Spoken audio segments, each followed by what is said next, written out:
the New World Order and monetary system. And then I did my talk on the history of income taxes. And then we were both on a panel at 5 o'clock. So from 11 o'clock in the morning till 5 o'clock, Ed and I would sit at a restaurant and we would talk for hours and hours and hours. And one of the things that I always asked him about, because he had studied so much about the ruling elite in the world, these international bankers, is, Ed, how do these people think? And we would talk about that. Why would somebody has $1 trillion, they have all the money in the world, why would they be so concerned about trying to make everyone slaves and have even more power and all this stuff that they do?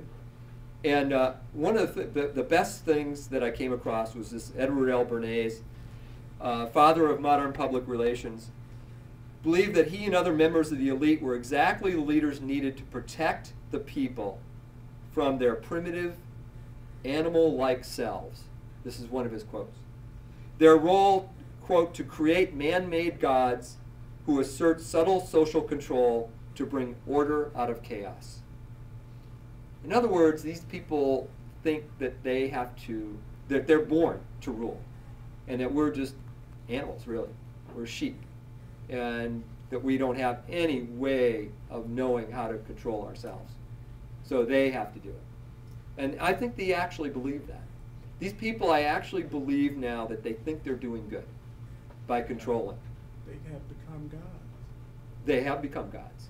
And that's the power is the ultimate drug. Evil. It is. It's power, the accumulation of power, as you said. Money is the root of all evil. The love of power.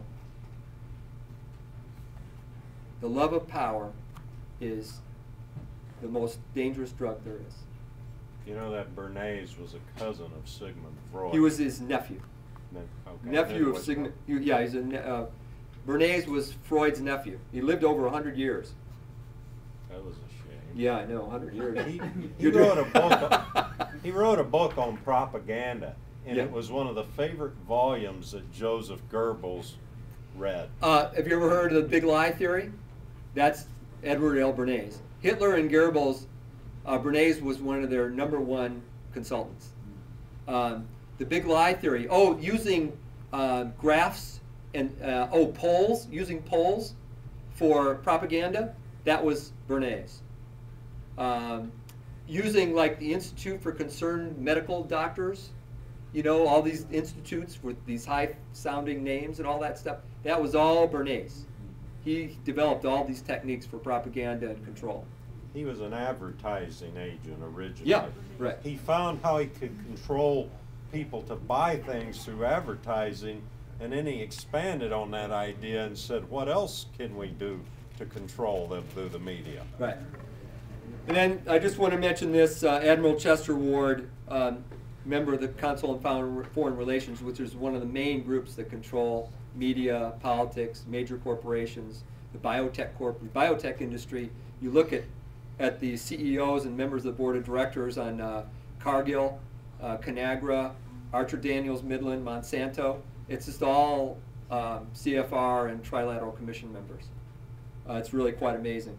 But Admiral Chester Ward reveals the inner workings of the 75 book Kissinger on the Couch, and he states, the most powerful cliques in these elitist groups have one objective in common. They want to bring about the surrender of the sovereignty and national independence of the United States. Why? Because we have the only documents in the world, the founding documents, that make us the supreme power, the indigenous power. And the international government is the perfect government for surrogates, because there is no connection to the people from the United Nations. It is a government of the governments, by the governments, and for the governments.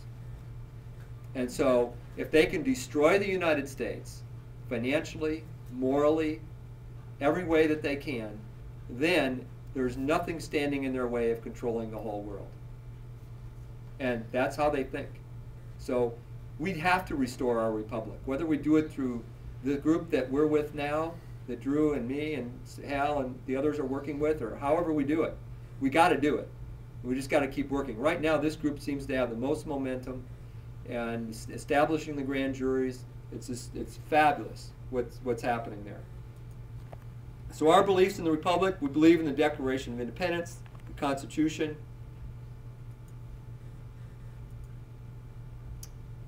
As conceived by the Founding Fathers, if we would go back to that, as conceived, we would return America back to a freedom and prosperity that cannot be fully comprehended. We believe at this point in history it is the people who will save our nation. We believe that the current policies and practices by actors who purport to have America's best interests in mind are morally bankrupt. It is the people then that must create an alternate proposal and restore their indigenous power. This is slides of covered, but in Iowa we have 99 counties with over 3 million souls. The immediate goal is to establish one grand jury for each county in this republic. Highly recommend that you folks are all leaders in your communities as you become involved in the grand jury. Now there's a big difference between part of a de jure or natural law-based grand jury and your normal de facto grand jury. The grand jury, the de jure grand jury is we the people. We're protecting the people from being accused and having arrested and put in jail for things that should not be crimes.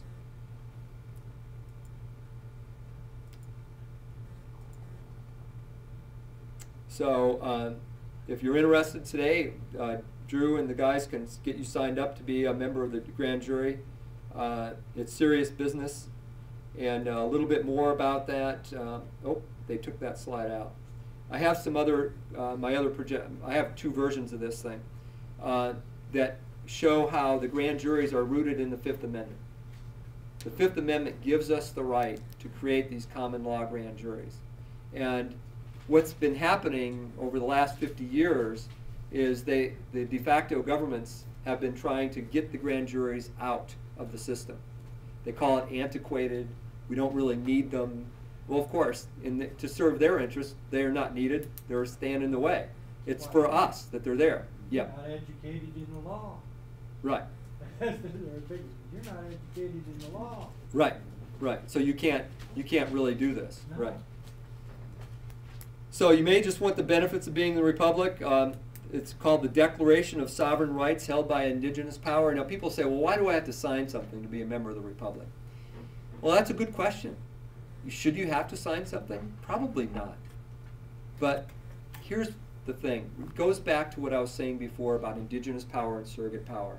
If we're going to take back our power from the surrogates, let's show them our intent. Let's show them our intent by signing a Declaration of Indigenous Power. It's a powerful thing for us to do. And it also gets it clear in our head. That night that I signed my sovereign declaration of independence of indigenous power, I slept like a baby that night. It had a powerful effect on me, even though I've been doing this stuff for years. That was just a couple months ago in Florida that I signed that. And you don't have to, but to be a free, independent human being, you have indigenous power. But I would highly recommend that you sign this for your own sake, but particularly to send a message. And to other people too who will be signing. If we start to get millions of people signing up, that's going to make it easier to get tens of millions. Yes? Yeah, Clyde, so the intent ultimately is that no one would have to sign any documents. We're all indigenous. Yes. But the problem is that because we've all entered into these adhesion contracts, starting with the birth certificate, Social Security, by default, the de facto government has subsumed our indigenous power into their hands.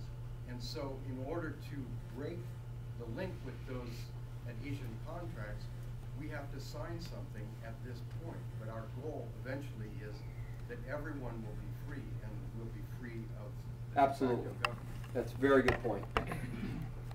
By signing it too, it adds a great deal of significance to the event.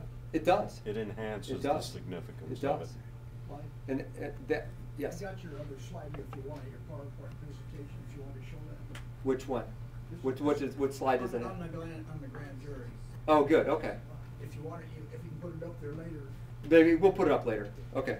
It's kind of like a marriage vow, Yeah, You that's could a good- live that's a good together analogy. forever in Yeah. peace and tranquility, Right. but having that ceremony and those vows adds a great deal of significance Yeah. to it. Exactly. It makes people take it more seriously. Yeah. It does. Where are these records kept? Who has these records that are signed and would have thumbprints? Drew, do you know that? What? When we sign our Declaration of Indigenous Power, where is that record kept? Who has it? You keep it. Okay, so the governor has them. At this point, the governor has. Yeah. There's a website too with those records on it, isn't there? It goes to, some of it, not all of it, some of it goes to the Bureau of Records, which is a secure, encrypted, you know, all of that, you have to do information. So, certain items, the Declaration of Indigenous Rights goes to the Bureau of Records, so it's filed. The